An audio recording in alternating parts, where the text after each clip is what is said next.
they hate. And I know better than to listen to the people who are calling us slaves. I can feel the sunlight shining. Well, good morning and welcome to episode 873 of the Lots Project Morning Show, where the coffee's strong, the opinions are stronger, and everything is always filter free. I'm Brian, your host, and it's February 2nd, 2026. This morning, I'm enjoying a fresh cup of light Colombian from foodforestfarms.com because life's too short for shitty coffee.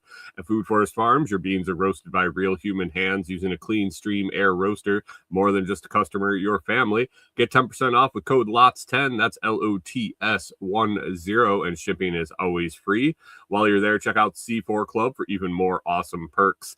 Today we got another packed show. We've been 2 weeks off last week. I'll talk about that a little bit in just a minute, but we'll talk about prepping for the big old ice storm we got here that we're still dealing with, what actually happened when the ice hits, a look ahead at what's coming up still from the fallout from the ice storm, and a little bit more. So grab your coffee, smash that like button, and let's get started. Good morning. How we doing? Good morning, Rewilder Life. Thanks for popping in early and sticking around. And Mike's Homestead, thanks for stopping. How's stuff going on over by you? Did you get smacked by ice? Did you get snow? Did you get rain? What'd you get over in your neck of the woods? I know it varied greatly from east or west to east in Tennessee. Obviously, Tennessee is super long and narrow, but even north to south, the gradient was unreal. There was like a narrow band of the worst of it, and we were here. Our county was smack in the middle of it. It was an interesting storm. So we'll talk about that in just a second. Grab a sip of coffee here. Man, that Food Forest Farms got me through this cold, because not only did we get a huge ice storm, we got a pretty decent cold snap to go along with it, especially for being in an RV and heating with our tiny little wood stove, not having electricity, so couldn't have any supplemental. I guess we could have, but we chose not to have any supplemental electric heat. So good morning, Pip. Thanks for popping in. Good morning, humans, and happy Monday to you. First things first, let's talk about Bitcoin and silver, I guess. Bitcoin took a big old dive. I think it was Saturday that followed the big silver crash. I guess we call it a crash on dip, pullback. I don't know, whatever you want to call for either one of those. Silver dropped about 27%, I think, on Friday, and then Bitcoin took a big old spiral down on Saturday. Bitcoin currently sitting at 77,693.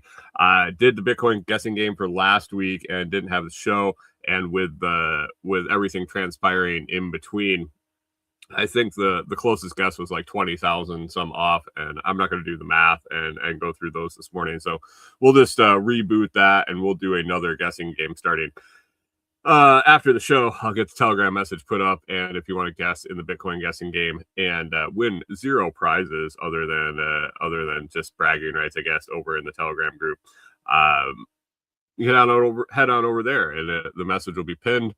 Yeah, hit that pin message and put your guess in for the price of Bitcoin next Monday, 1 week from now.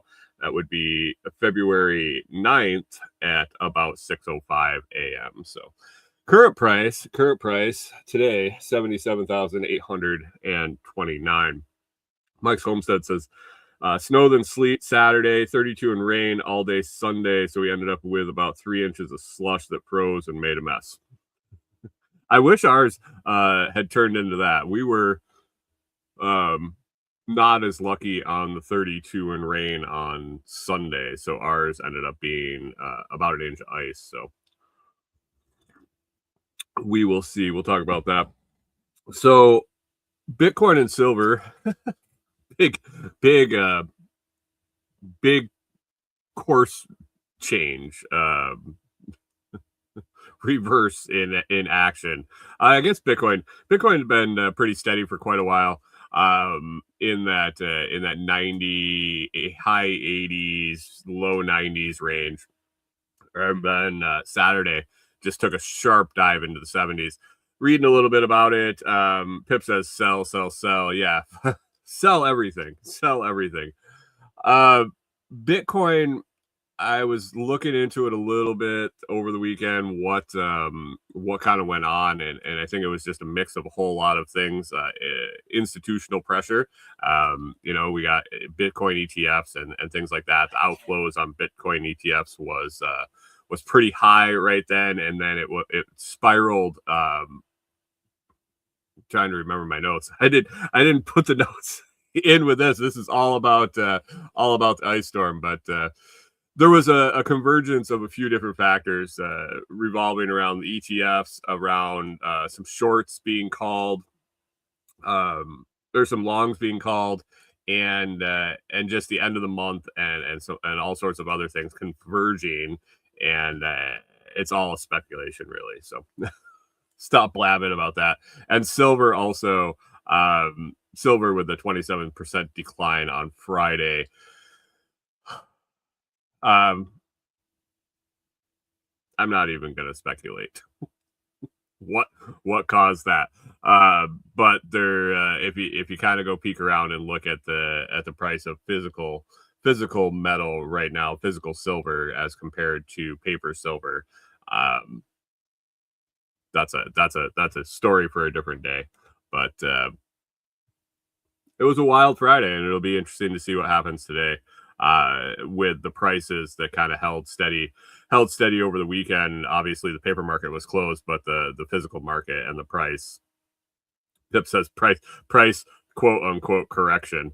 Yeah, it was corrected. All right. Corrected to what is yet to be seen. See, all those Epstein papers came out, and all the revelations in those too. That was some more stuff that probably isn't going to be on the list today to talk about. But anyway, let's get talking about what is on the list. That would be the storm. We're talking about 2 weeks here. So didn't have a show last week. We lost power on Sunday morning a week ago. So just a week and a day ago, right about now, we lost power. And come Monday, I didn't think it was appropriate that we were conserving power. We didn't know how long power was going to be out. And running an extra computer and firing up the internet to a higher strength and all of the stuff that comes with doing the show just didn't make sense since our power was out. And so I canceled the show. It was ass cold too in here, and it is what it is. So, but anyway, so I canceled the show, hunkered down for the week. Corey was able to work. We were able to make everything work and keep power up for her. We never really lost Starlink, so she was able to work all week, and I was kind of taking care of keeping the fire going and keeping the generator going. And well, I didn't really keep the generator going, but keeping the power situation correct and just basically going stir crazy in the cabin. But anyway, so we'll rewind back before that. So that was last Monday in the middle of the storm. But before that, we knew it was coming. So the last time I had an episode 2 weeks ago. Good morning, Canadian Farmstead. Thanks for popping in. Sorry, guys. I keep checking on the fire over there, making sure it's taken off. It's we didn't run it overnight last night for the first time in a while, and firing it up in the morning. Oh, it's a little chilly. So 2 weeks ago now, we knew the storm was coming. I think I talked about it on the last show. We didn't really know what we were going to get. And when we first got a forecast, first popped onto the 10-day forecast, the storm was calling for like 19 inches of snow, 20 inches of snow, which is a big old mess around here. It causes so much problems, and I wish we had gotten that. As the week went on, it kind of changed in the forecast. It dropped significantly in accumulation amounts from like 19 to 20 inches down to 2 to 3, 4, 5, and we kept watching, thinking they don't know what the fuck they're talking about. They just don't know. Why are they trying to predict this? Go from 19 inches of snow to 2 inches of snow. Quickly, as looked more into it, they weren't talking about 19 inches of snow to 2 inches of snow. They were now forecasting that we were going to get just a shitload of ice, and that's even worse around here. So, in the rural counties in Tennessee, out here in Western Tennessee, especially, we don't get a whole lot of snow. We don't get a whole lot of ice, maybe once a year. From what I've experienced since I've been here, and from talking to other people, even more sporadic than it's been pretty consistent the last few years. But even before that, it was hit and miss. So they don't have the equipment, they don't have the capabilities, they don't have the routines or the workforce to handle winter storms, whether it be ice, snow, or anything. So once the snow is here, the roads kind of are what they are until it melts. Mother Nature is the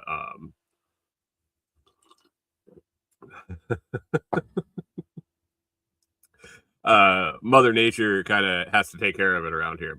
I mean, they did do a little bit this year. I did see a grader go by in the midst of this about 4 or 5 days after they got around to it. And I know there's been a lot of private clearing of roads and things like that. Pip says, I told her it was 8 inches. After a few thrusts, they all add up. Yeah, a lot of good humor around the around weather forecasting and dating for sure. Um,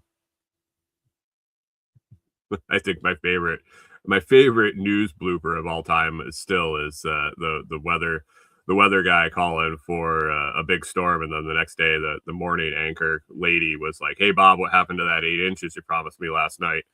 Boom, boom. Yeah. But anyway, forecast was all over the place. Corey and I knew we were in for something for sure. And being preppers, you know, you just go into evaluation mode, top off mode. Corey and I are set up in the camper here to boondock. We set up with solar. Our solar setup right at the moment isn't that great. We're under trees and in shade and things like that. But we have shore power here.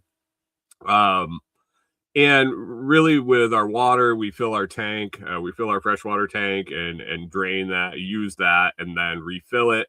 We're really kind of set up for a storm. I wish we had more food storage. I wish we had a bigger fridge. I wish we had a bigger freezer. But as far as day to day functioning, we're really set up to do this. It was kind of the point was to go boondock. Um, Canadian Farmstead wants to know if I got all my Rubbermaid totes filled with gas. That's actually on my list to talk about. So when we see a storm coming, it's more like, let's make sure everything's working. Is there anything special that we need to do? Are we low on anything? How long are we talking here? One big X factor here is firewood. You know, ended up being a whole nother winter here with the tiny wood stove. Sourcing wood is tough in Tennessee. It's not like Minnesota where everybody knows what seasoned wood is.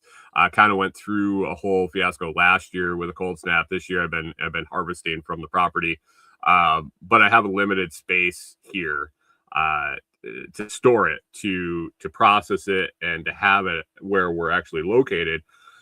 And I don't want to bring piles and piles and piles and piles here just to move it again when we don't use it, and we end up moving to the cabin. So trying to estimate how long we were going to be kind of stuck here to bring enough firewood for that, looking at a super cold snap in the midst. So we just had a lot of top off stuff to do. Other than that, Pip says, "What the fuck is seasoned wood? Like salt and pepper?" Seasoned wood, for the uneducated and the southern dwellers, would be wood that is cut down, stacked, or bucked down to smaller size, and then cut to size and split and stacked, and then sat to dry out, covered, partially covered in the wind, and usually one year to 2 years, it sits for 1 season or 2 seasons and dries out. So you can burn it effectively and you're not just wasting energy drying wood in your wood stove. And another thing, my little tiny wood stove, if the wood is wet at all, it just doesn't, it can't handle it. The firebox is so small it needs dry wood to heat up enough to cover the camper. So seasoned wood, dried wood. Here in Tennessee, the people think that if they can cut it down and split it up and stack it, that it's ready to burn. And maybe that works in a full size stove. I don't know. Maybe that's enough here. But yeah, no, doesn't work in my stove. So need seasoned, dried wood. So this year I've actually been doing pretty good finding deadfall at the property, basically dead trees, standing dead trees to cut down, or trees that fell that were likely dead or close to dead that hung up and haven't been sitting on the ground where it could absorb moisture and rot. That they've hung up there and kind of air dried and super dry and burn. It's been burning well.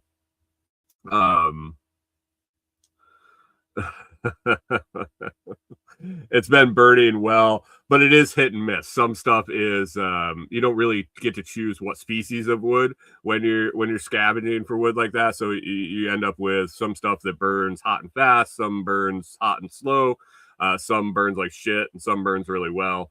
Things like that. So Rewilder Life says then there's the whole question of cords, face cords, half cords, ricks, racks, and the other thing. Yeah, the terminology in firewood is nuts. So I've considered when we are out at the property and I get cleaning up trees and things, selling a little firewood and just dealing with the people and the different terminology just might not even make it worth it. Canadian Farmstead says you get less heat and more creosote in your chimney. Correct, if it's not seasoned right.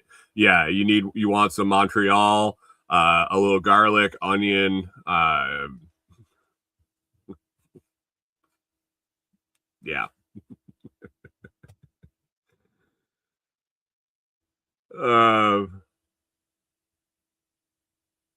Pip says I have paracord, but I doubt that's in the realm of discussion. What are you using your paracord for? anyway, so Corey and I kind of figured out if we got the 19 inches of snow, we were thinking worst case scenario. We figured if we got 19 inches of snow or a few inches of ice or an inch of ice, I guess, that we would be stuck in the camper for like 2 weeks, 2-ish weeks. If at the end of 2 weeks, we would have been able to figure out how to get out, how to get some firewood, maybe get some food, or really get down to our fuel rations and our food rations and start conserving if we can't get out. So we were kind of shooting for that 2-week mark. So we were needing to stock up on propane for our generator, wood for the wood stove, food, and water. Water, we have a spigot here. One thing that oh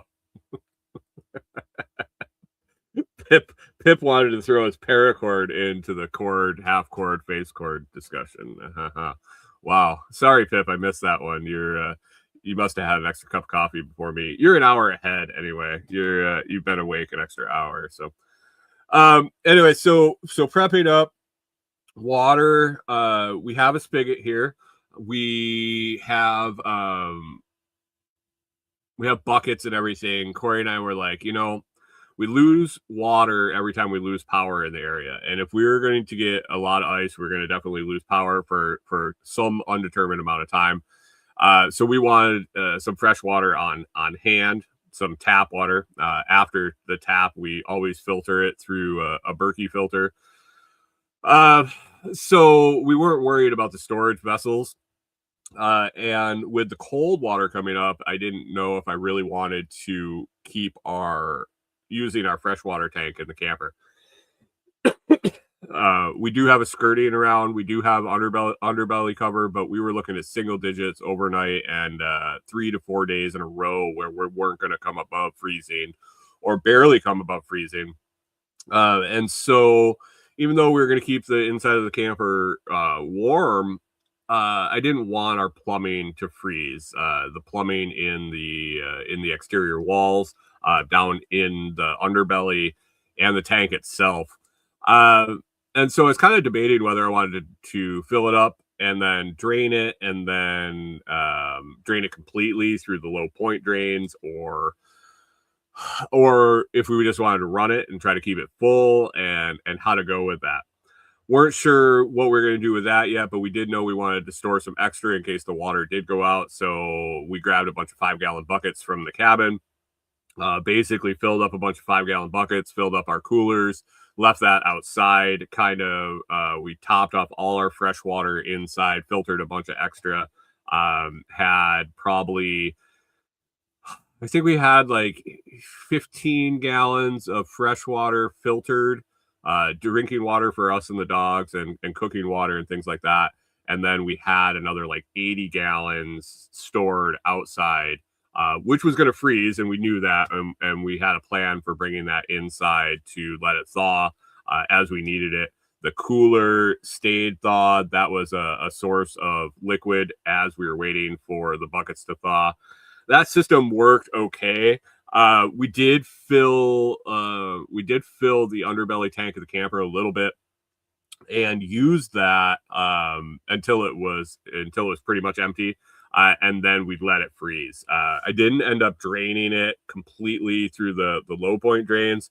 Basically, ran it out so it had air gaps or air bubbles in the lines, turned the pump off and left the spigots open.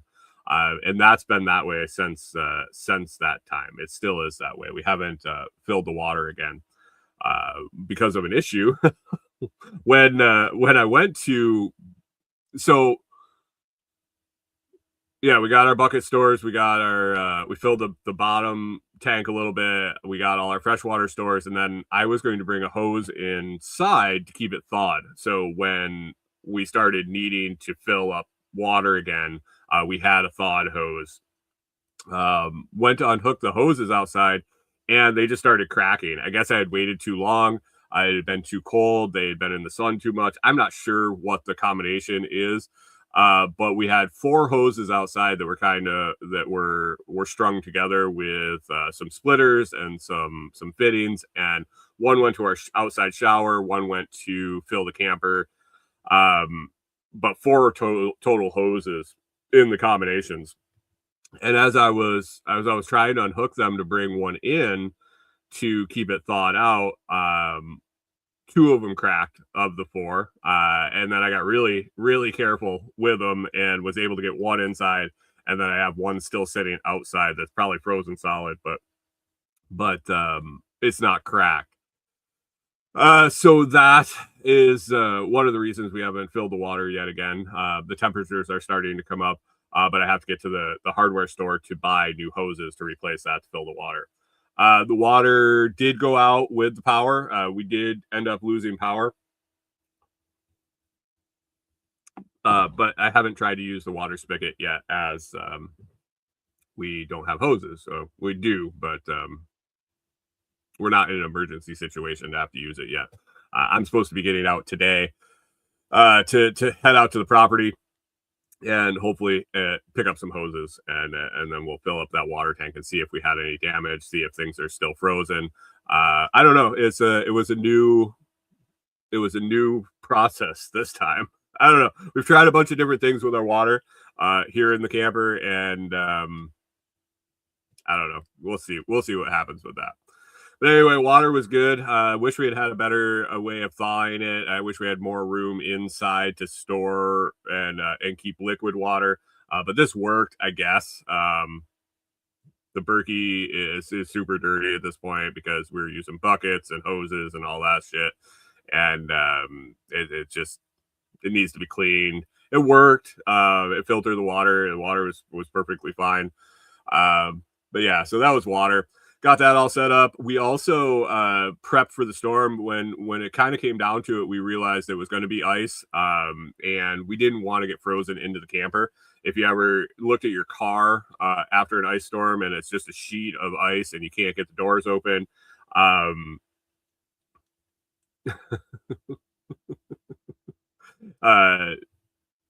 can't get the doors open and things like that. We didn't want that to happen to the outside of the camper, especially if we're going to be getting a half an inch to an inch of ice. So Corey came up with a great plan. I wasn't sure how it was going to work, but we ended up grabbing a roll of house wrap from the cabin build and brought that back and cut covers for the doors and used 3M Velcro strips and hooked it to the camper and then the house wrap. It worked great. We got it done. One worked great. We didn't really think about how we were going to put it on the door that we were going in. We kind of settled for the fact that we could get it over one of the doors really good, and then we'll have access for that in and out. The other one, we're going to try to hook it and slide the door shut enough and then reach through and seal it. Didn't really work. It kind of blew around in the wind all night. I could hear it outside my bedroom. But it did. It kept the ice from building up over the door, and the door didn't get frozen in. And the one that we did seal really good, it worked fantastic. So that was a win. We didn't get frozen into the camper, and I think we probably would have if we hadn't covered everything. Looking at the truck and looking at the way the wind was blowing, I think we would have been a sheet of ice on the side of the camper with the doors. So big shout out to Corey for thinking about door covers and coming up with a plan for that and getting that out there and saved us trying to hack our way out when we were in the camper. Food we went and did our normal grocery shopping on Wednesday night. So forecast came out. It was like on Monday or Sunday. They started kind of hyping it up. We did our normal grocery shopping on Wednesday night, and Walmart was empty. Empty of food. It was a madhouse. There were a ton of people there. I shouldn't say a ton of people. It was slightly busier than a normal Wednesday night, but there was nothing there. The milk cases were absolutely empty. I put a video up after we got back that night. Basically, there were a couple of soy creamers in the whole milk dairy section. All the breakfast foods, eggs, bacon, sausage, all the breakfast meats were gone. All the bottled water was completely gone. There wasn't a bottle of water in the singles case or the cases.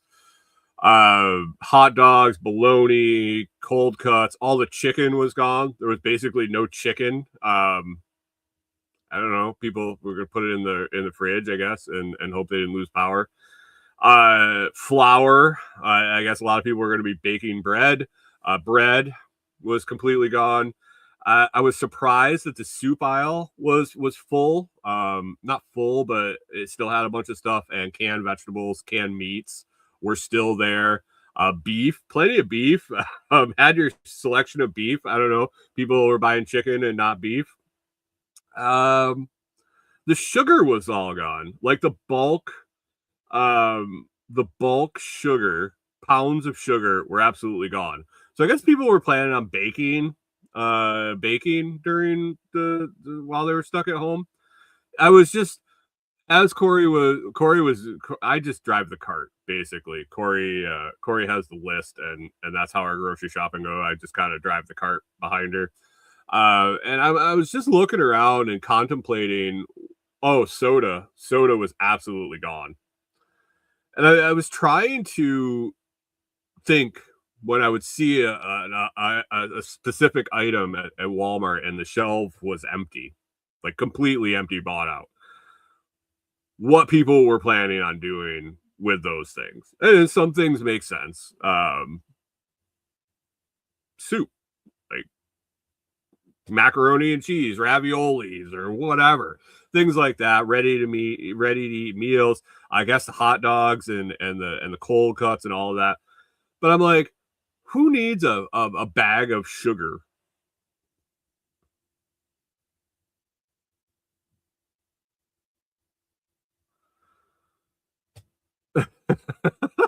Like so says, it's sugar, pasta sauce, marshmallows here, in addition to what you mentioned, and zero produce.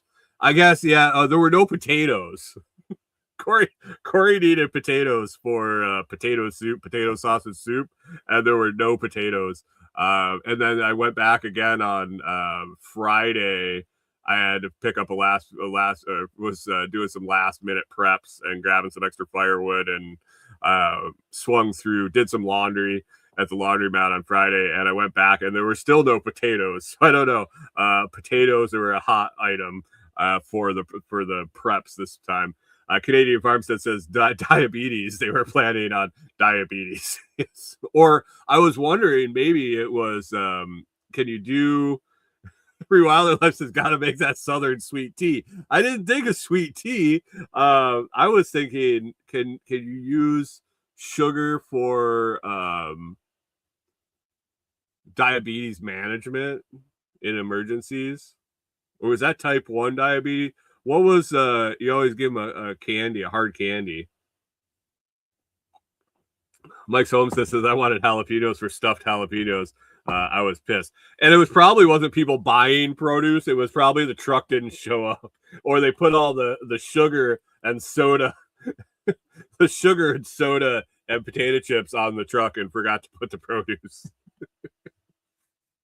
But anyway, Walmart was interesting, and especially that early, I was really surprised. And the bread and the milk thing, I just don't get. I really can't remember the last time I bought a gallon of milk. I can't remember the last time I bought a loaf of bread. We used to buy burger buns for a long time, and I mean, we don't anymore.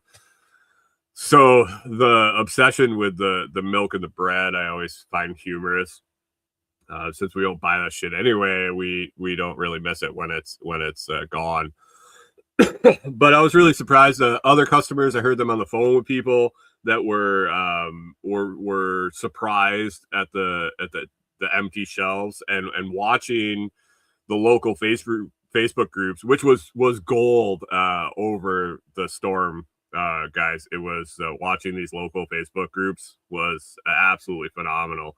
For the updated information, which is good. You kind of know what's going on all around the area, people reporting in, but B, watching the people complain, watching the people beg, watching the people help each other.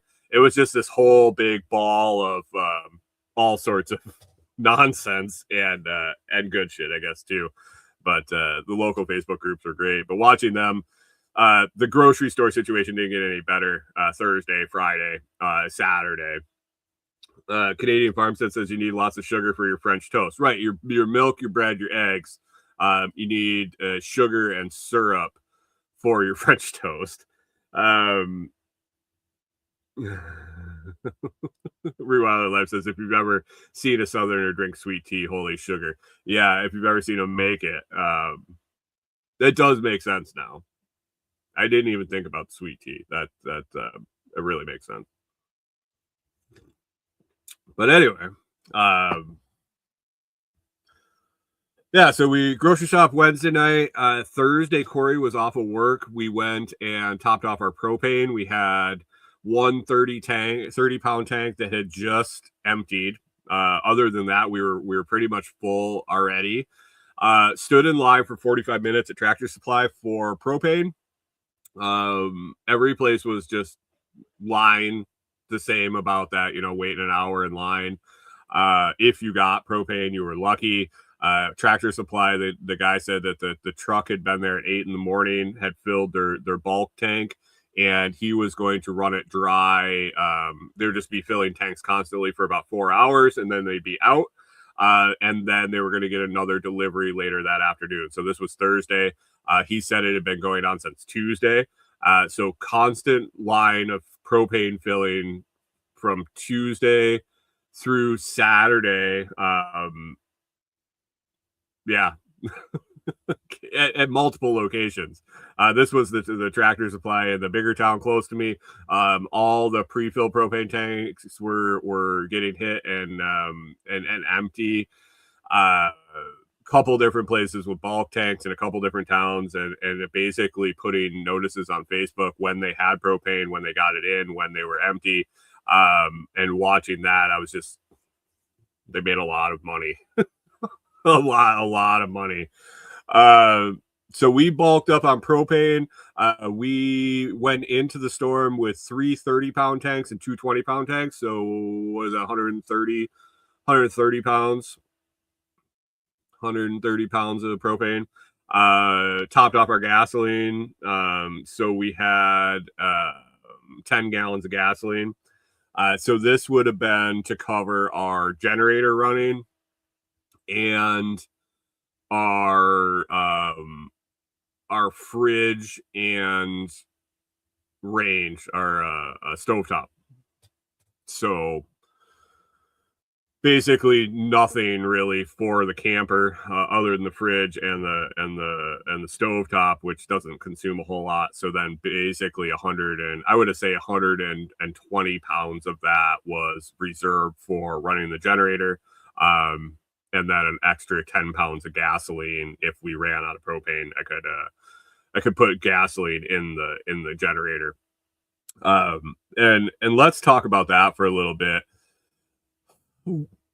Propane in the generator is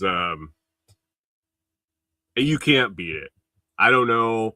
Natural gas, I guess. Natural gas, if it's plumbed directly to your house and you have a line, and you can hardline your generator, and you don't plan to take it anywhere, say it's a whole house generator or a big one that you're not going to be transporting, natural gas is probably better, I guess.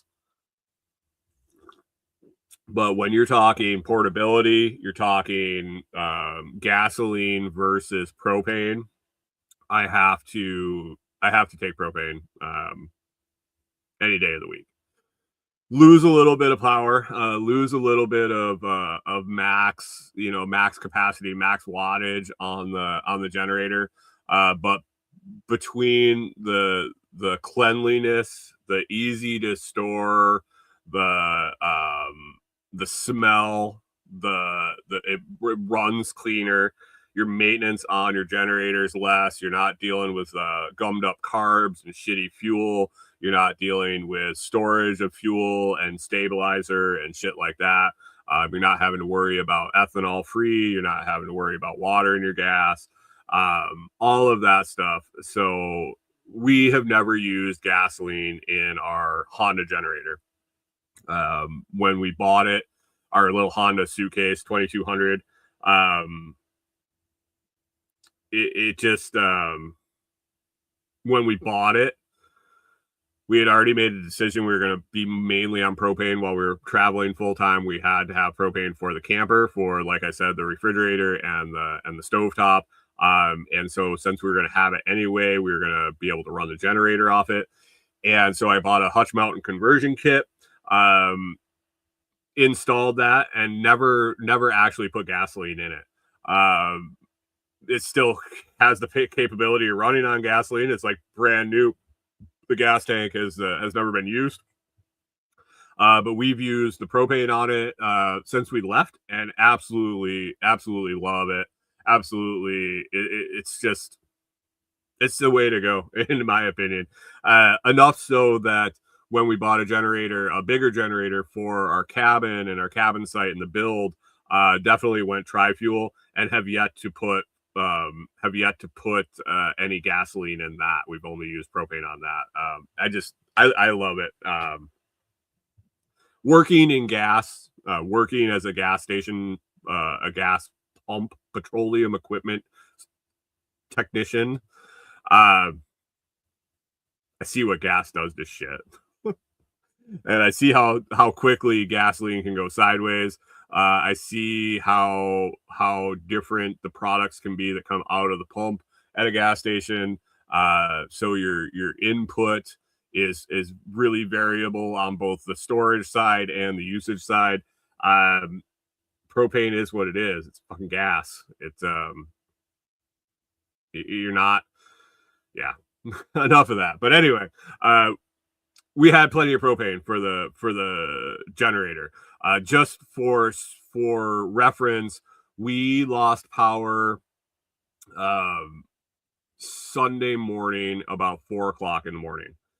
We were out of power for 3.5 days, and we were running the suitcase generator, the little 2200. We don't have a whole lot of power usage here. Our average wattage use during this whole thing, we were using like 150 watts max, and that was with the Starlink, which is 60 to 80, and then some lights, a computer, and just various things like the composting toilet fan and things like that. We were sitting at about 150 watts, plus or minus. Plus, we have our solar array with the camper. The solar panels are completely covered still, so that wasn't an input, but we did have the batteries, and that was the big thing that really helped. So we were able to run the generator for a little while and charge up those batteries and replace the power we had lost or used, and then shut the generator off when the batteries were full. So we weren't having to run the generator constantly with that 300 amp hours of batteries. So basically we would run it for a few hours in the morning, use the power during the day, and then I would run it for a couple hours in the evening before the nighttime. And really we kept the Starlink on overnight because we wanted to be able to check the weather, be able to have comms. We don't have cell signal here, so having the Starlink on to use Wi-Fi calling and things like that is important. So we were willing to eat that power consumption overnight when we weren't using it. If we got to a situation where the power was going to be a long time, we probably would have done like a sleep schedule on the Starlink, maybe even during the day, kind of taking it down for an hour here, hour there, and conserve that energy. But really running it a few hours a day for 3.5 days, we used 120-pound propane tank. If it warms up a little bit, I could probably get some more. I could probably get a few rounds on the propane grill out of what's left in the tank. I don't think it's completely empty. It's close. But for 3.5 days of keeping power in the camper, I think a 20-pound tank was pretty good. So we had, still in reserves, we had another 30, 60, 80 pounds. So another 4 times that. So we're looking at over 2 weeks without really conserving any energy. So I was really happy with that. The power side, that's nothing that we ever really worried about. Like I said, we built the camper to be off-grid, to be boondocking, to be able, like the first winter we were in this camper, we stayed in a watermelon field in Texas with no hookups. So we know how to go without power. So that was good. One thing that we would have done looking back before, we would have probably tried to cover our solar panels with some sort of cover that we could pull off after so that they weren't covered with snow and ice. Like I said, they're still covered now, and we just have to wait for them to melt off because it's just like frozen to the frame, and I don't want to crack the panels or anything like that. And we do have shore power back anyway at this point. So that was one thing we would have changed with the cabin build and being out there. We'll have ground mount solar panels. So getting sleet and snow and ice and things off them will be way easier to deal with on the ground than trying to climb up to the top. But so as far as preps, that's what we did. Like I said, we were shooting for about 2 weeks to be able to get out in about 2 weeks. The storm started on Saturday. It rained. It sleeted, I should say. We got a few inches of sleet And then it changed to rain. Excuse me. And it was under 30 degrees and it was raining. Like you went outside and it was like a spring shower, but as everything hit, it just froze in ice. And I think we ended up getting, I think I saw totals. It was really hard to tell with all the sleet we got and then the ice and the wind and everything. I think we got like 3/4 of an inch of ice to an inch, plus all the sleet and slush and everything. Trees down everywhere. The wind was blowing. It got colder after that. We, like I said, we lost power about 4 a.m. on Sunday. And it was bad.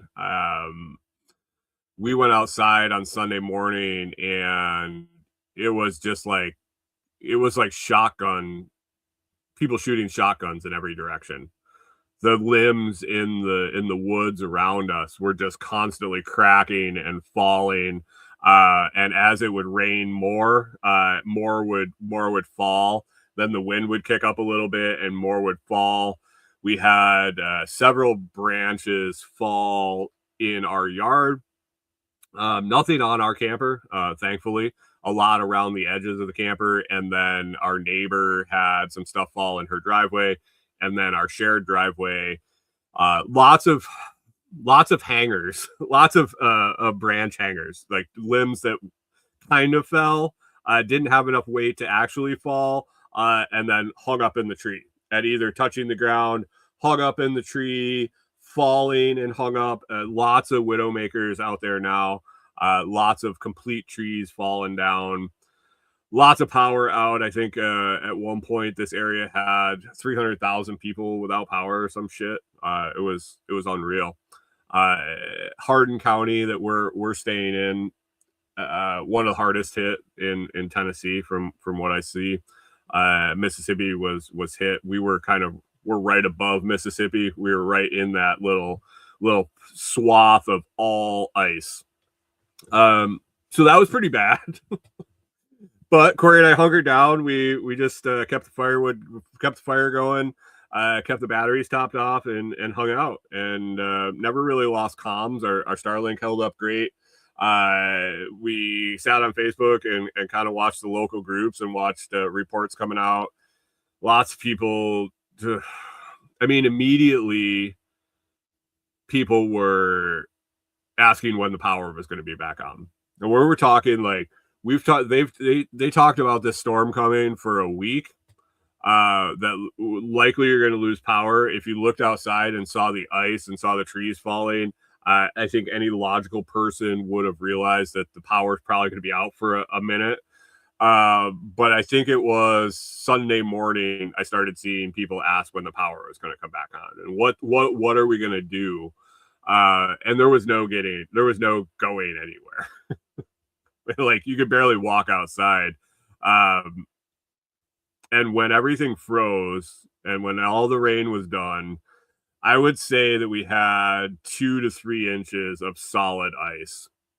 Not that fell, but between the sleet, like Mike's Homestead said, we got a couple inches of sleet, and then the rain came down on the sleet and it like encased it, and melted it all together.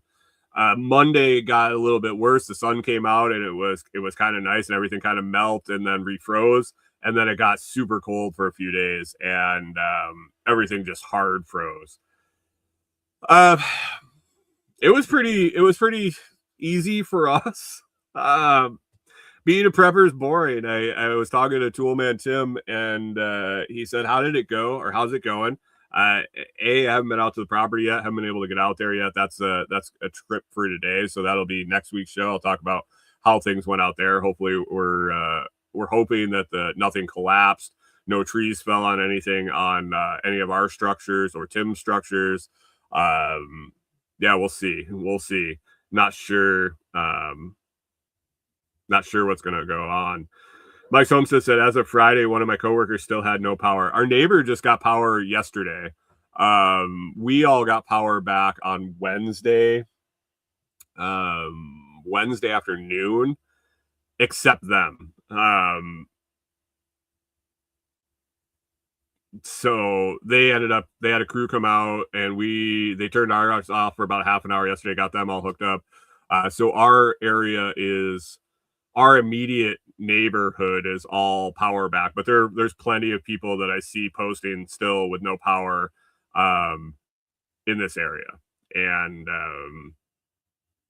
yeah, there's like 5, 6, 7 crews in this area from different power companies trying to get that put back together. Rewilder says, what would you do different with, say, water? Because it's likely you'll be at your cabin when this happens again. Well, I'll have bulk water. One of the ways I'll have it insulated. I will have so I'll have the lines insulated. Most of the lines will be in the cabin. We'll have bulk rainwater storage in hopefully a 2,000 or 3,000 gallon tank. So we'll need quite a bit of cold for that to freeze, especially if I have aeration and circulation. And then I've been actually contemplating some sort of dump load for our solar, so that when our batteries are full and we still have sun, we have someplace for the power to go instead of just wasting it. And one of those systems I've thought about are some heaters, some preheaters for water, some solar water, or some battery bank, basically water battery banks. So I think that we'll be able to keep the majority of that tank unfrozen, keep it liquid, and then also we'll just have a bigger area inside, like a shower pan, to stack buckets and keep buckets of water available liquid instead of keeping them outside and having them frozen. The biggest thing that we ran into basically is our water stores. We didn't have enough room to store the water inside to keep it from freezing. So that was the enemy. I guess I could have heated up water and poured it over the ice to melt ice, but basically, yeah, have a little bit more extra room to store liquid water inside, and keeping pressurized water going, indoor plumbing, I guess, because we've been just running out of buckets and our little off-grid sink and things like that. So keeping pressurized water will be key, and then having liquid stores. So we were kind of stuck here. We didn't even try to get the vehicle out, try to get our truck out until Thursday. Corey and I ended up driving into town. Had kind of reports that the roads were getting better. Wanted to see what was open. Kind of went down into town. The gas station was open. The general store in town was open. The little cafe was open. Mexican restaurant was closed. But we saw that they were going to be opening on Friday. Seemed to, the inside of town seemed, getting out and seeing the limbs that were down, the lines that were still down. And we were only on kind of the main roads and primary offshoot roads. And hearing people talking about the back roads still being covered. It's bad. It was pretty bad storm for sure. And on the way to the gas station, we saw some folks that were trying to take care of a limb that had fallen across their driveway.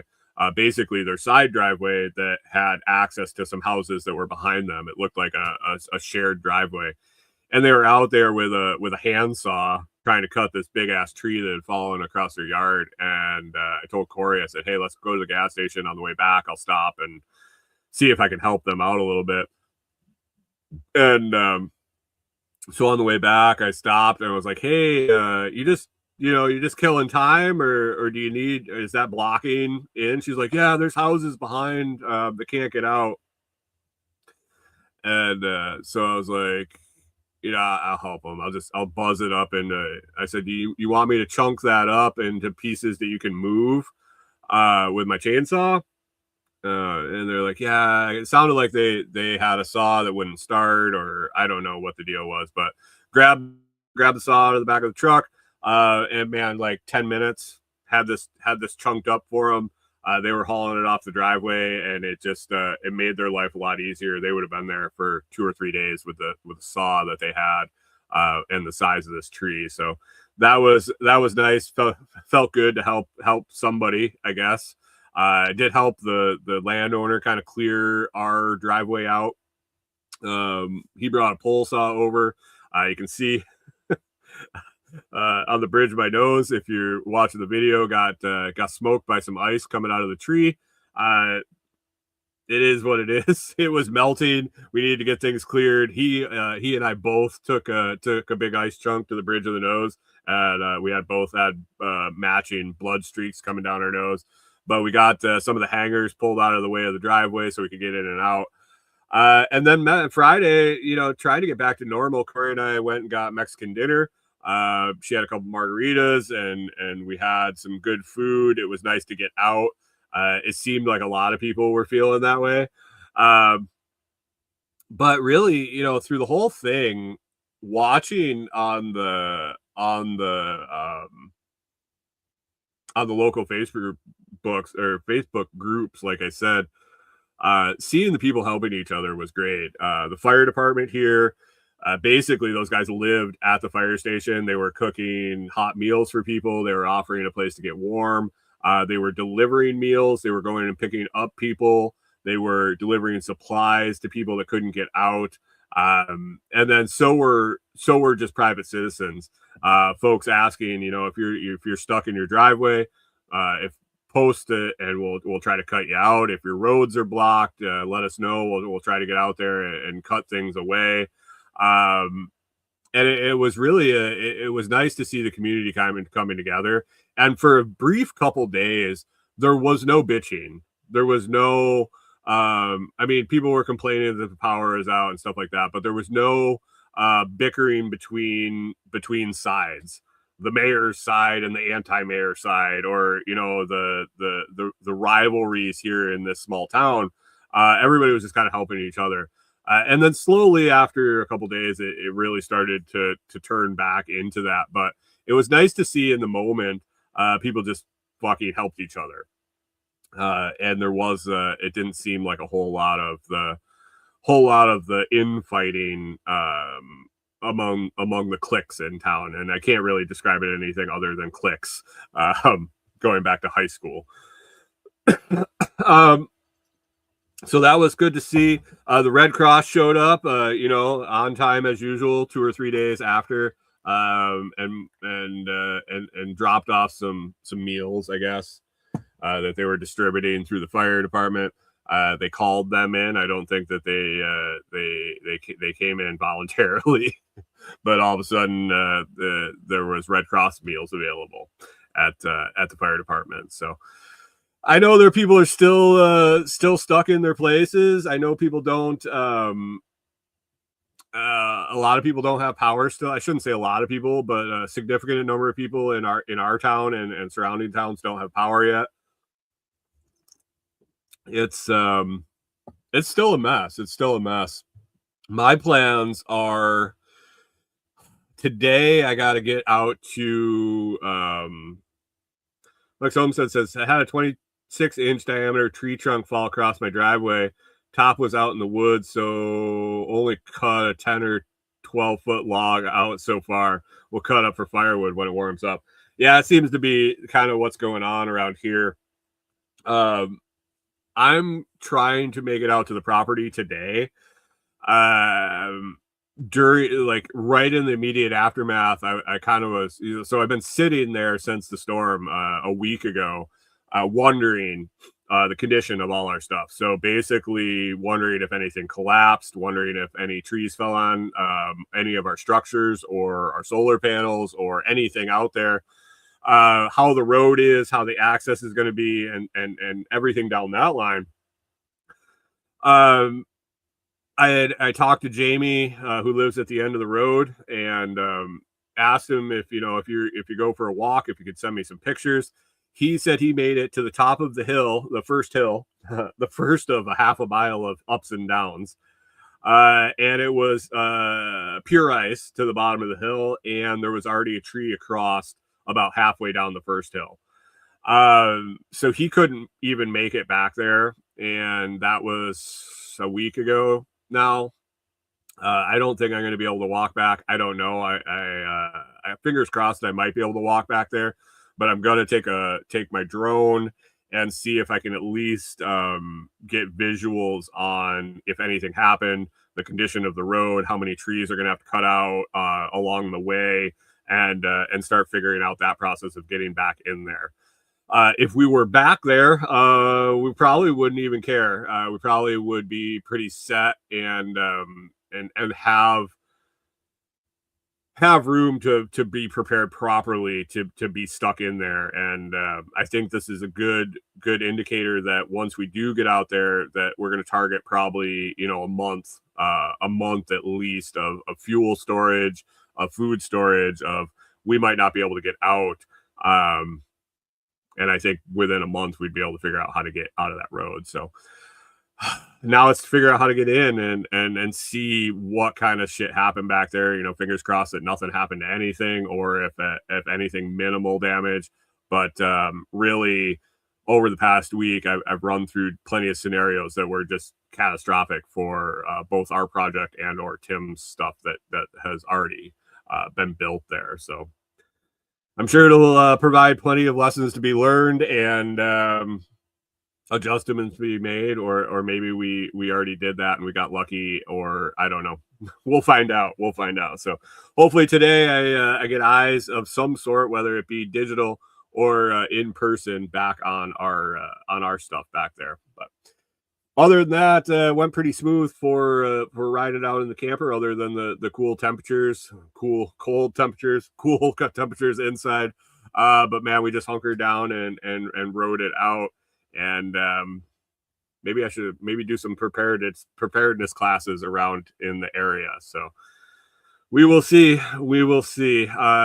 Man, if you want to keep up to date other than weekly, you can head to the Telegram chat at t.me/lotschat. That's t.me/lotschat. We talk about this stuff every day. What's going on? We joke around, have a good time. And you can request to join over on Telegram. Other than that, I will definitely keep you guys posted next week of what I find out at the property and a whole review of the whole situation. We had a lot to get into 2 weeks of storm prep and riding it out here in an hour show. So other than that, I'm going to wrap it up. I got a bunch of stuff to do today, and it's been a good show. So appreciate everybody hanging out and the comments. If you're listening after the fact, if you could definitely share it with somebody, or reach out on one of the socials and say hi, ask any questions, or let me know things that you want on upcoming episodes.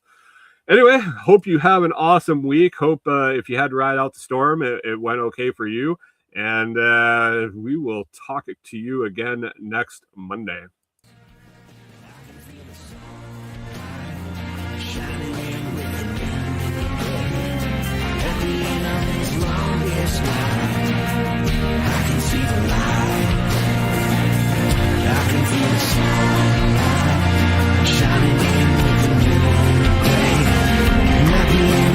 Longest night.